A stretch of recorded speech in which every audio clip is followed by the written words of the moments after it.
Welcome to the Courage to Change with Karen podcast, where we delve into the heart of addiction recovery and share stories of triumph over adversity.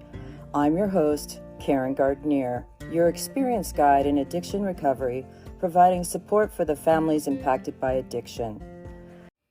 Hey there, this is Karen Gardner, and welcome to the first episode of 2024 Courage to Change with Karen podcast. I am so excited that you came and that you're going to be joining me on this journey.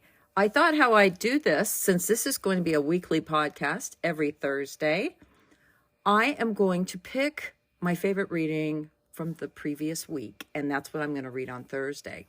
So if you have a book and you want to join me, it's January 3rd I'm going to read today. I really like this one. I want to talk about it. I am writing my life story with every single today. Am I moving in a positive direction? If not, perhaps I need to make some changes. I can do nothing to change the past except stop repeating it in the present. Going to Al-Anon meetings and practicing the principles of the program are some of the ways in which I am already breaking out of unhealthy and unsatisfying patterns in the past. I believe that my life is built upon layers of little everyday accomplishments. When I think this way, setting goals and taking small risks becomes nothing more than daily striving to make my life better.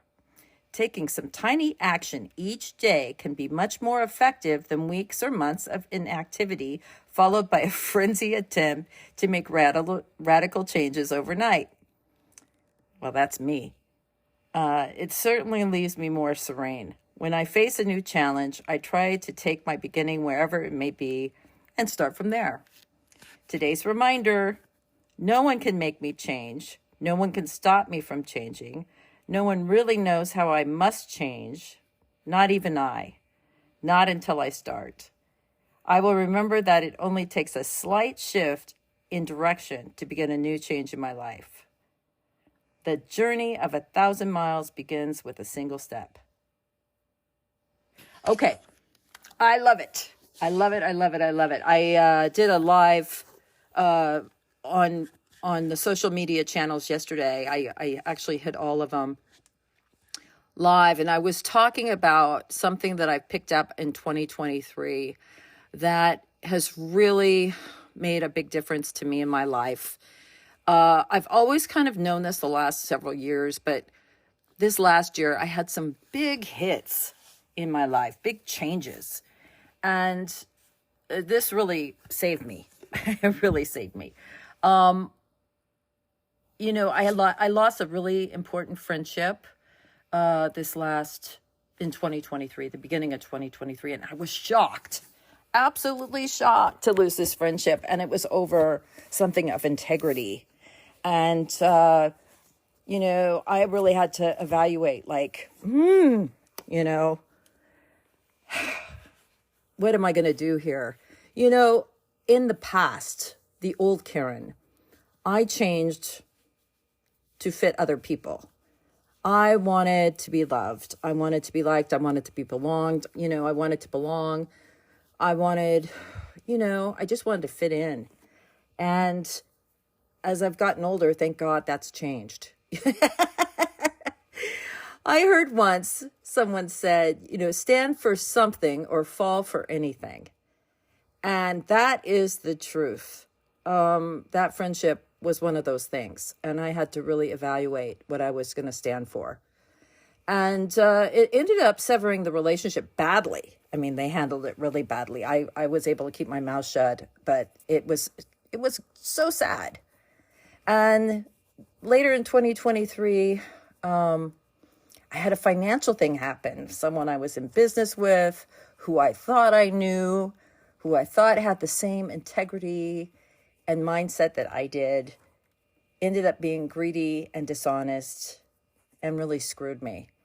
And I was so mad. And I felt so victimized.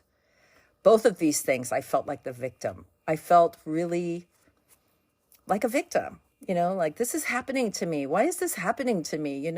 Nobody loves me. Why don't I eat some worms? That kind of thing. So I I had to really decide, like, what am I going to do here?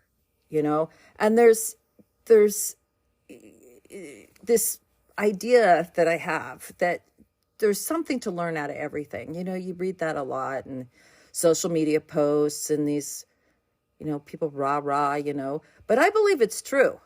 I don't believe it's what happens to you. I believe it's how you respond to it. And so I started really implementing this idea of a plan B. And my plan B works really well in these two situations. And I made something good out of both of them. I went to my plan B and no longer feel victimized. I feel still kind of in charge of my life. Holidays are good plan Bs. That's my go-to advice for people and during the holidays whose families are affected and gravely impacted by addiction somewhere in their family or friends. And, the plan B can look like this. The plan B could be, I'm going to go to this party. I'm so nervous. I don't know. Is my partner going to freak out, get drunk, dance naked on the table, lampshade on their head? Are they going to get a fight with a host? I mean, what's going to happen? So my plan B is, yes, go ahead and go, but take your own car, have a way out. Put the Uber app on your phone today. You all should do this. Put an Uber or a Lyft app on your phone and go ahead and set it up and hook it to a credit card and put in your home address. So it's always got a destination, a starting destination. And that's it. You'll be ready for any situation. If you're somewhere and you need to leave and you don't have your car, plan B, Uber home, Uber out, right? That's a go-to for me. The other thing that used to make me feel really victimized when I was younger was car trouble. I hate car trouble.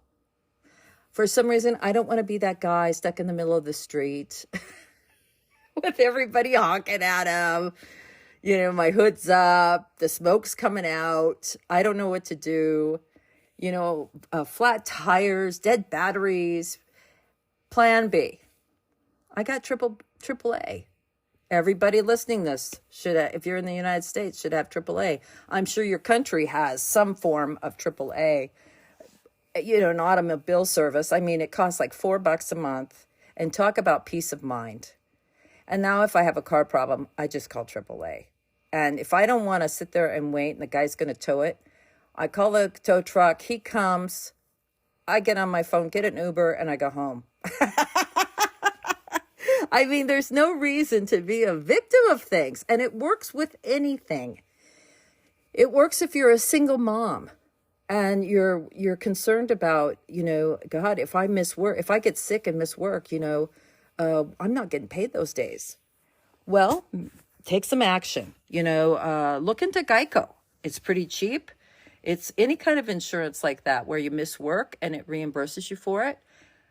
Who knows? Might be $15 a month, $20 a month. I don't know what it is. Check it out. Take some action, right? Start just saving some money.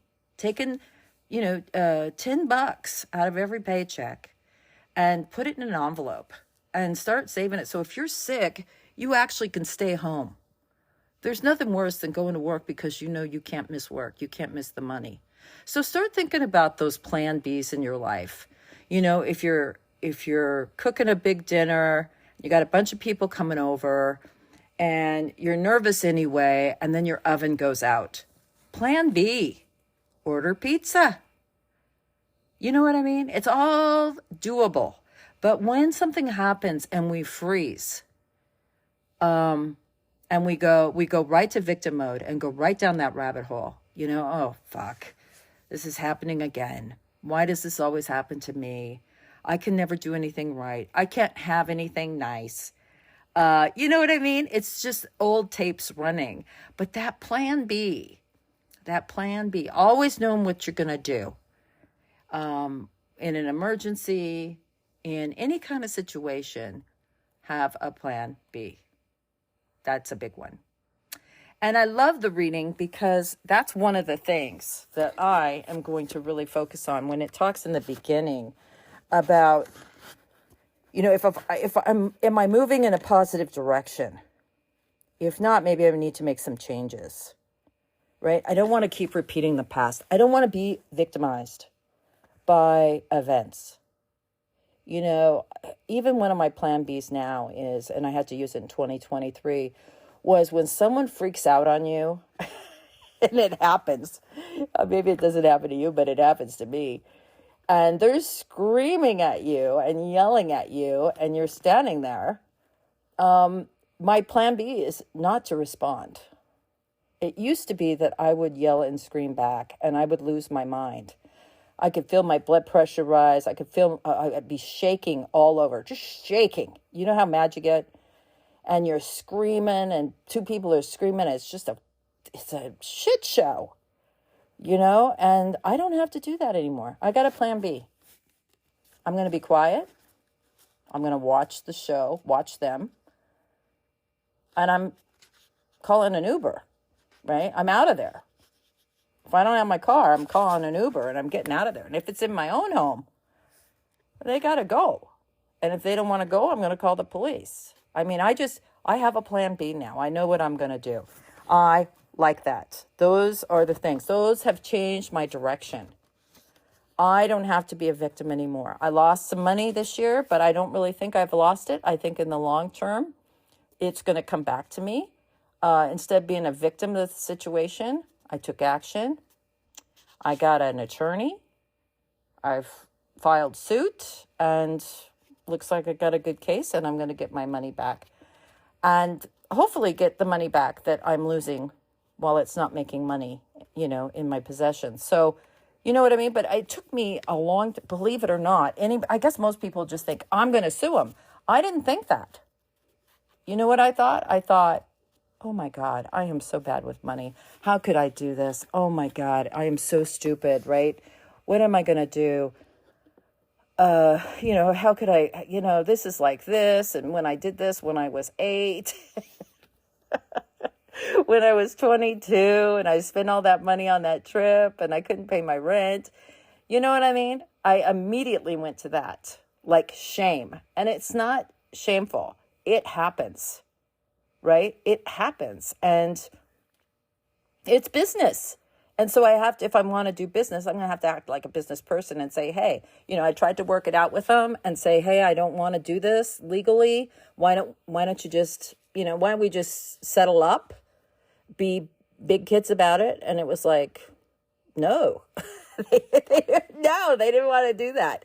So I'm going to go another route. And I have the feeling, because I live a pretty serene, clear life now, very, there's no mix-up, miscommunications, and I've cleaned up wreckage and things like that.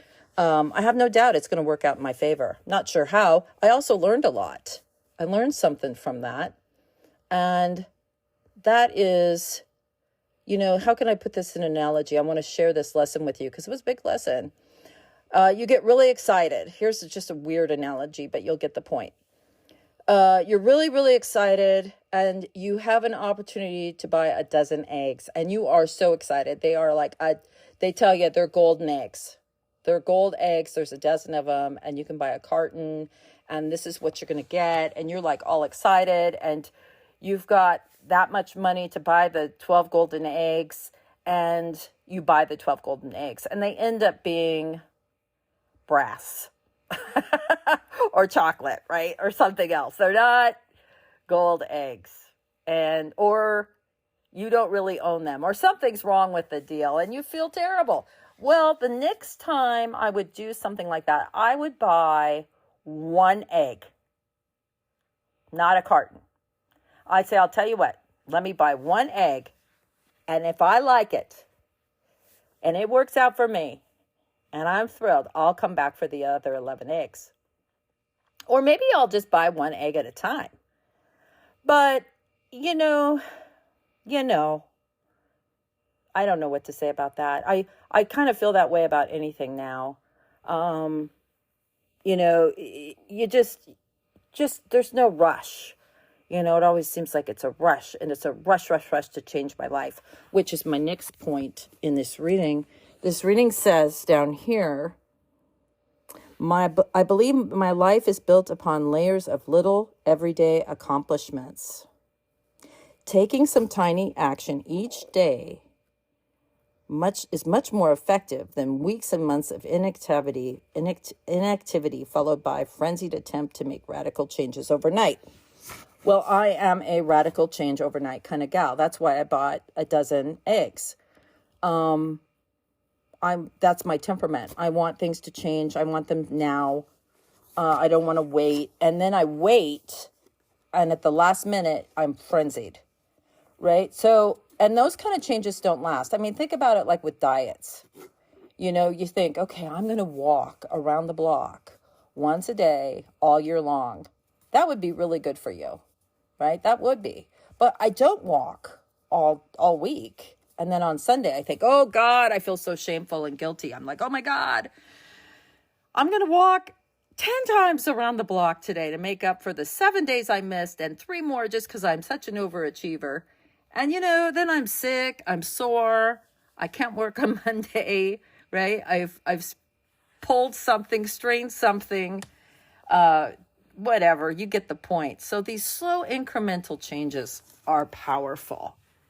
There's a story I heard, I read it in Dean Graziosi, I think that's how you say his name, Dean Graziosi. He has a book out. I think it's called 1 Million Followers. I'm not sure. Oh, I'm sorry. Anyway, the story's the same. You may have heard it somewhere else.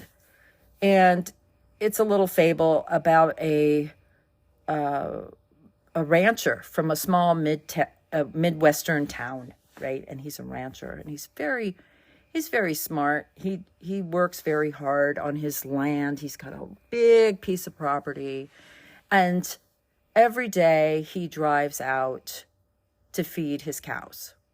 And he takes the same truck and he hops in and he turns on the engine and he drives out to the field. And he kicks off the hay and then he drives back. And he's done this now for 20 years. He's done it for so long that there's like grooves where the tires go. So it's now almost like a train track, you know what I mean? He just turns the car on, pushes the gas, and he doesn't have to steer it. It goes right in those ruts, straight out to the cows. So one day he decides, he wants to move his cows to another pasture on the other side, right? He's on the other side of the property. And he tells his wife, he says, I don't know. He says, I'm so used to this routine, this route. It's going to be hard to change. And she says, well, I think it's a good move. So he goes out the next day and he tries to turn the wheels, right? He starts the truck, tries to turn the wheels, and he can't turn out of that rut.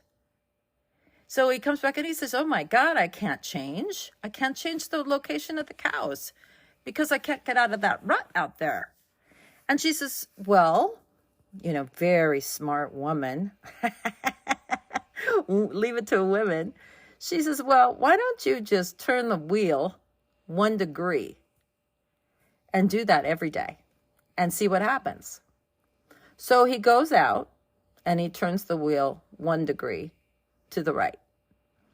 And then the next day he turns 1 degree to the right. And every day he does that. In 180 days, he's turned the truck completely around. Much easier than him trying to hard turn into that change. And that for me is, God, that made such a huge impact on me. These changes that I have to make in my life to free myself of the strongholds of addiction, alcoholism, people-pleasing, caretaking, just being plain old sick of being stuck in a rut. Take little incremental changes. And the little incremental change that I want you to try is I want you to try to implement a plan B in your day. So look at your calendar. Let's say you have dinner plans with Jody on Wednesday night and you're kind of nervous because Jody always bails on you, make a plan B.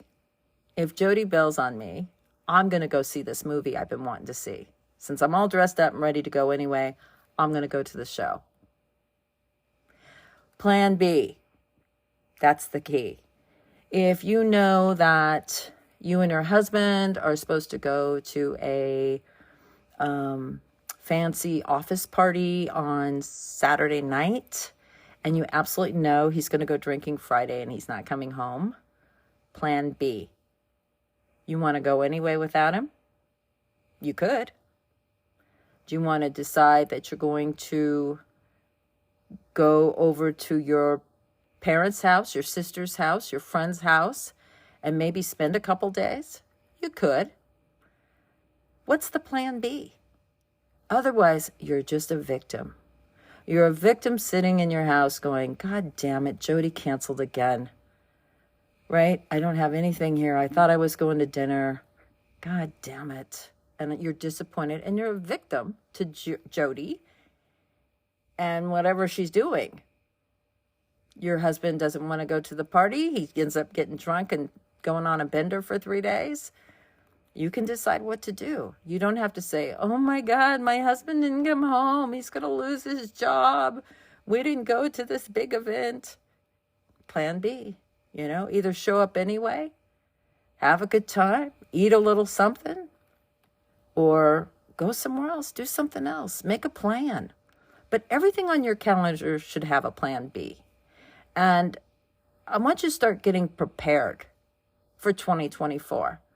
Put an Uber app on your phone. Get AAA for your car. Start putting away a couple bucks for an emergency. Let's not be victims anymore.